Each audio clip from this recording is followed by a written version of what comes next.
નમસ્કાર મિત્રો, એકવાર ફરીથી અમારી યુટ્યુબ ચેનલમાં તમારું સ્વાગત છે। તો જે આપણે આઈ ખેડૂત પોર્ટલ પર સબસિડી અથવા કોઈ યોજનાના ફોર્મ ભરતા હતા, જે આઈ ખેડૂતની પોર્ટલ તે અપડેટ કરવામાં આવી છે।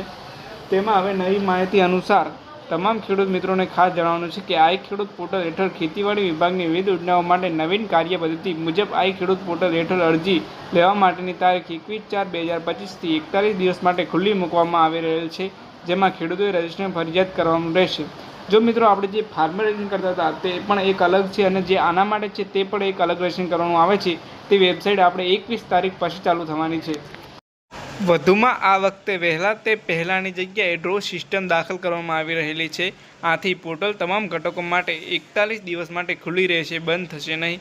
વધુમાં પોર્ટલ પર ડોક્યુમેન્ટ જેવા કે 8 આધાર કાર્ડ, જાતિનો દાખલો, બેંક પાસબુક વગેરે અપલોડ કરવાની સુવિધા ઉપલબ્ધ કરવામાં આવી છે। તો મિત્રો તમે અહીંયા જોઈ શકો છો કે એવી માહિતી આપવામાં આવી છે કે જે સૌથી પહેલાં ફોર્મ ભરતા તેમને જ ઝડપી સબસિડી પાસ થઈ જતી, પણ હવે આમાં બદલાવ કરવામાં આવ્યો છે કે હવે તેમાં ડ્રો સિસ્ટમ થશે અને તમામને લાભ મળે તેવી સુવિધાઓ ઉપલબ્ધ કરવામાં આવી છે, અને એટલા માટે 41 દિવસ માટે તે ખુલ્લું રાખવામાં આવશે।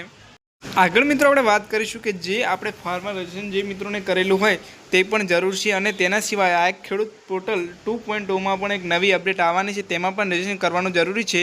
તો આપણને મળતી માહિતી અનુસાર તમને જણાવી દઈએ કે તમામ ખેડૂત મિત્રોને જણાવવાનું કે વર્ષ 2025-26 સબસિડી માટે આ ખેડૂત પોર્ટલ ટૂંક જ સમયમાં શરૂ થવાની છે।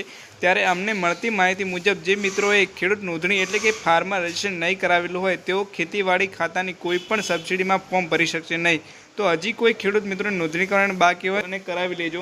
જો મિત્રો તમારે પણ કોઈને સબસિડીના ફોર્મ ભરવાના હોય અને ફાર્મર રજીસ્ટ્રેશન ના કરેલું હોય તો તેમના સુધી આ વિડીયો પહોંચાડવા નમ્ર વિનંતી, જેથી તે પણ સાચી માહિતી મેળવી શકે।